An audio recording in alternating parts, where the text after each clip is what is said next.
XXXTentacion was the most polarizing figure of the music world. His untimely death in 2018 at the age of 20 left his fans and critics alike devastated. While he was celebrated for his unique style and raw vulnerability, his music has been subject to criticism for its lack of substance. Despite this, many people continue to hold his music in high regard. However, the reality is that his music wasn't as good as people made it out to be. Today, we're gonna take a look at why XXXTentacion's music wasn't really that good.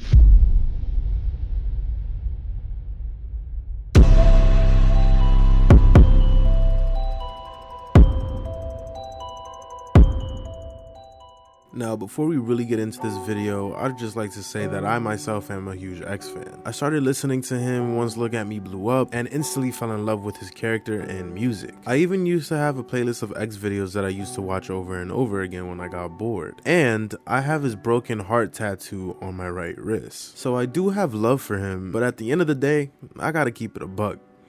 So yeah, into the video we go. The 17 album was one of the best debut albums in recent years. So good that it debuted number 2 on the Billboard 200. It caught the world by complete surprise when X, who was viewed as a scream/aggressive rapper, released an album that displayed such vulnerability. Its melancholic tones caught the world off guard, but in a good way. From the introduction of the album, called The Explanation, to the end of the album, Ayala Outro, it was nothing but pure sadness, depression, and feeling. But that's one of the main reasons I feel that his music wasn't as good as it seemed. While he had a few standout tracks such as Fuck Love and Jocelyn Flores, the majority of the album was filled with forgettable tracks that lacked the same replayability as Fuck Love. A song that really balanced the bridge between sad rap and replayability so well. Whether you had just gotten out of a relationship or just going through a hard time, it cultivated every sad emotion you can ever feel, which is good temporarily. But when you're happy, this replayability is gone. You don't want to listen to a song this slow and this emotionally driven. You have to be in the mood for it.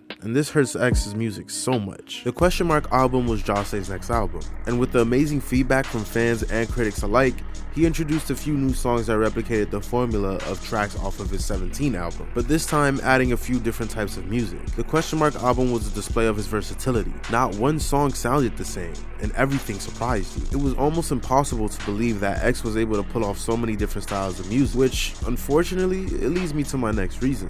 The over-reliance on shock value. XXXTentacion's music often relied on shock tactics to grab attention, such as his violent and aggressive lyrics or his sudden flow switches. While this may have worked to some extent, it ultimately distracted us from the music itself. It became more about his ability to do something rather than how good his music actually was. Things like shock value can only take you and your music so far, but after listening to that album so many times, I'm no longer impressed by that ability. Much like the tattoo under his eye, I'm numb to the flow switches and sudden change in his delivery, which leads me to focus on the actual lyrics and the arts of his music, which was honestly subpar at best.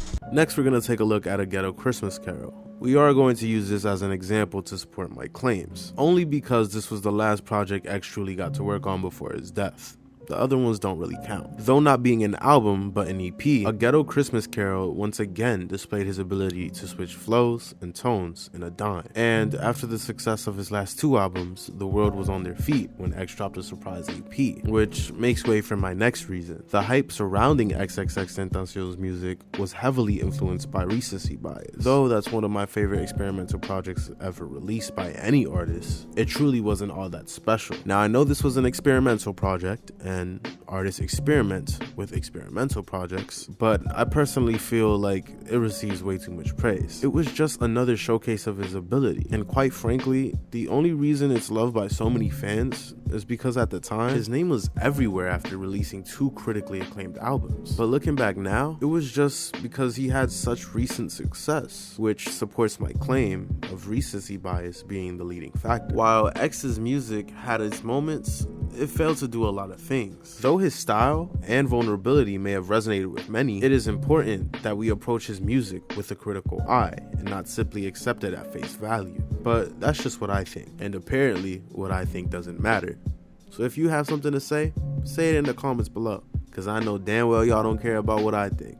Because I'm a trash YouTuber who makes trash content and gets no views. And if you enjoyed this video, you're more than welcome to check out a few of my other ones. And with all that being said, I'll see you guys when I see you guys. Air us out. Peace.